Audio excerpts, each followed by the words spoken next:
Hello hi friends, எல்லாருக்கும் வணக்கம். நம்ம சேனலில் இதான் ஃபஸ்ட் டைம் பார்க்குறீங்க அப்படின்னா மறக்காமல் சப்ஸ்கிரைப் பண்ணிடுங்க. கூடவே அந்த பெல் பட்டனையும் கிளிக் பண்ணுங்கள். அப்போ தான் நம்ம போடுற வீடியோஸ் எல்லாமே உங்களுக்கு நோட்டிஃபிகேஷனில் கிடைக்கும். ஹாய் ஃப்ரெண்ட்ஸ், இப்போ நம்ம எதை பற்றி பார்க்க போகிறோன்னா ஒரு நியூ பிசி பில்டை பற்றி தான் இப்போ நம்ம பார்க்க போகிறோம். என்னடா பிசி பில்ட்டுன்னு சொன்ன உடனே காம்பனன்ட்ஸு ப்ராடக்ட்ஸ்லாம் எதுவுமே இல்லையே அப்படின்னு பார்க்குறீங்களா? உங்கள்கிட்ட காமிக்கிறதுக்கு என்கிட்ட எதுவும் இல்லை. நான் ஆல்ரெடி பிசி வந்து பில்ட் பண்ணிட்டேன். இப்போ நான் என்னோடய எடிட்டிங் பிசிக்கு என்ன பில்ட் பண்ணணும் அதை நான் உங்கள்கிட்ட ஷேர் பண்ணுறேன்.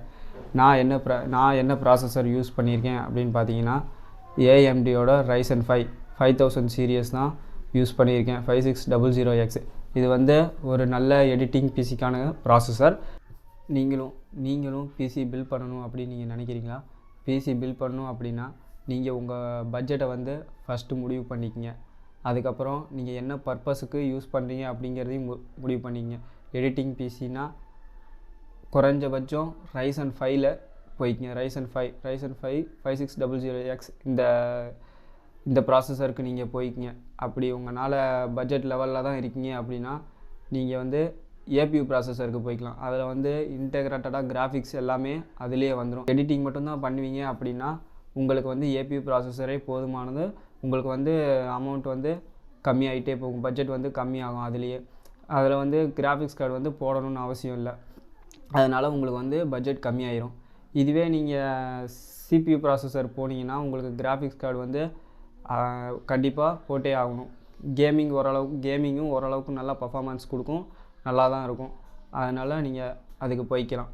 AMD Ryzen 5 இதில் வந்து 6 கோரும் 12 த்ரெட்டும் இருக்குது. உங்களுக்கு இப்போ தான் நீங்கள் ஸ்டார்டிங் லெவல் அப்படின்னா உங்களுக்கு வந்து இதுவே போதுமானது. நீங்கள் போக போக நீங்கள் எக்ஸ்ட்ரா பில்ட் பண்ணிக்கலாம். ஓகே ஃப்ரெண்ட்ஸ், அடுத்து ஜிபியூ பற்றி பார்ப்போம். அதாவது கிராஃபிக்ஸ் கார்டு நான் எதை போட்டிருக்கேன் அப்படின்னா இன்டெல் ARC A380 இந்த கிராஃபிக்ஸ் கார்டு தான் நான் போட்டிருக்கேன். நான் கேட்டது வந்து GTX 6050 தான் நான் கேட்டேன். ஆனால் ஷாப்பில் எனக்கு இதான் சஜஸ்ட் பண்ணாங்க. ஓகே, நமக்கு அவ்வளோக்கா எதுவும் கம்ப்யூட்டர் பற்றி தெரியாது. ஓகே, நீங்கள் சஜஸ்ட் பண்ணுறதே நம்ம வாங்கிக்கலாம் அப்படின்னு சொல்லிட்டு ARC A380 போட்டாச்சு. இதுவே உங்களுக்கு போதுமானது அப்படின்னாங்க. ஓகே அப்படின்னு சொல்லியாச்சு. இதில் வந்து கிளாக் ஸ்பீடு பார்த்தீங்கன்னா 2000 mAh கொடுத்துருக்காங்க. ரேமு அப்படின்னு பார்த்தீங்கன்னா 6GB ரேம் கொடுத்துருக்காங்க. எடிட்டிங்க்கு அப்படின்னு பார்த்தீங்கன்னா இது ஒரு நல்ல processor, entry level medium graphics card. இது நீங்கள் கிராஃபிக்ஸ் கார்டும் கொஞ்சம் முக்கியமானது தான்.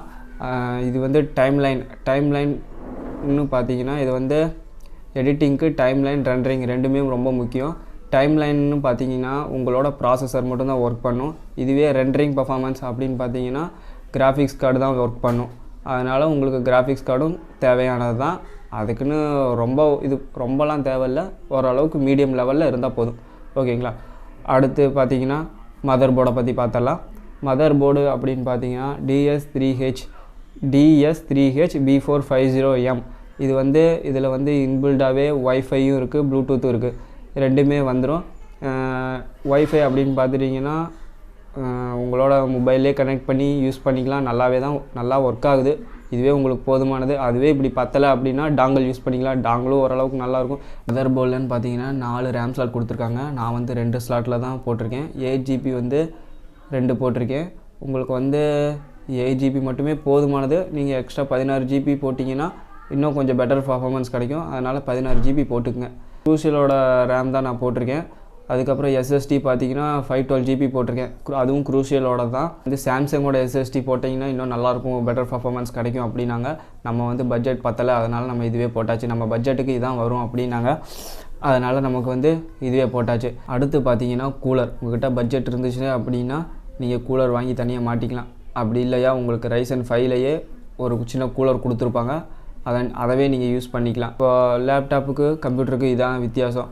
இப்போ லேப்டாப் கம்ப்யூட்டர்னு வந்துட்டிங்கன்னா நீங்கள் எதை வேணாலும் எக்ஸ்ட்ரா பில்ட் பண்ணிக்கலாம். இதுவே லேப்டாப்புன்னு போயிட்டிங்கன்னா ஒன்றுமே பண்ண முடியாது. லேப்டாப் விஎஸ் கம்ப்யூட்டர் அப்படின்னு பார்த்தீங்கன்னா கம்ப்யூட்டர் தான் எல்லாேருக்கும் சஜஸ்ட் பண்ணுவேன். லேப்டாப் விஎஸ் டெஸ்க்டாப் அந்த வீடியோவை பற்றி நான் உங்களுக்கு அடுத்த வீடியோவில் நான் போடுறேன். அடுத்து பார்த்தீங்கன்னா SMBS வந்து ஆசஸோட டஃப் கேமிங் இந்த SMBS தான் நான் போட்டிருக்கேன். 450 வாட்ஸ் வந்து போதுமானது அப்படின்னாங்க. நான் வந்து 550 வாட்ஸ் தான் போட்டிருக்கேன். அடுத்து கேபினெட்டை பற்றி பார்ப்போம். கேபினெட்னு எடுத்துட்டிங்கன்னா உங்களுக்கு 3 ஃபேன் 4 ஃபேன் உள்ள கேபினெட் அப்படி போட்டுட்டிங்கன்னா உங்களுக்கு வந்து ஏர் ஃப்ளோ வந்து நல்லாயிருக்கும்.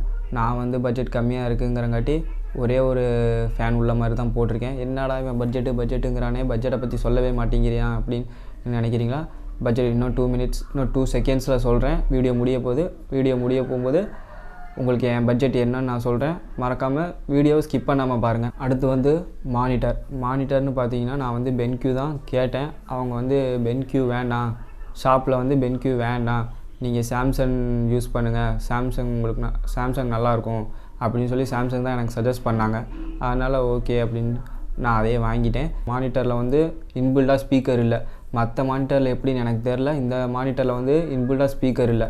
நீங்கள் ஒரு 1000 2000 கொடுத்தீங்கன்னா அதுக்கு தனியாக ஒரு ஸ்பீக்கர் வந்து நம்ம தனியாக பில்ட் பண்ணிக்கிற மாதிரி தான் இருக்கும். 27 இன்ச் தான் நான் போட்டிருக்கேன். 27 இன்ச்சு கொஞ்சம் எடிட்டிங் அப்படின்னு வந்துட்டிங்கனாலே கொஞ்சம் பெரிய மானிட்டராக இருந்தால் மட்டும்தான் நம்ம எடிட்டிங் பண்ணுறதுக்கு கொஞ்சம் நல்லாயிருக்கும். இதுவே லேப்டாப்னா கொஞ்சம் மானிட்டர் சின்னதாக இருக்கும்.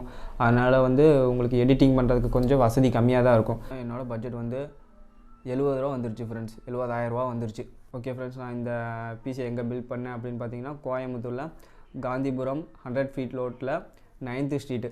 இந்த ஸ்ட்ரீட்குள்ளே போனீங்கன்னா மதுரா டவர் அப்படின்னு சொல்லி ஒரு இடம் இருக்குது. அங்கே போயிட்டு வேமார்க்குன்னு சொல்லி ஒரு ஷாப் இருக்குது. அங்கே தான் நான் இந்த பிசியை பில்ட் பண்ணேன். நீங்கள் உங்களுக்கு லொக்கேஷன் தெரில அப்படின்னா வேமார்க்குன்னு சொல்லிவிட்டு யூடியூப்பில் சர்ச் பண்ணிங்க அப்படின்னா உங்களோட லொக்கேஷன் வந்து அவங்களோட லொக்கேஷனை நீங்கள் கண்டுபிடிச்சிக்கலாம். நானும் போய் நிறைய ஷாப்பில் கொட்டேஷன் வாங்கினேன். என்னோடய பட்ஜெட்டுக்கு எந்த ஷாப்பும் கன்வீனியண்ட்டாக இல்லை. இந்த ஒரு ஷாப் மட்டும் ஓரளவுக்கு பெட்டராக இருந்துச்சு.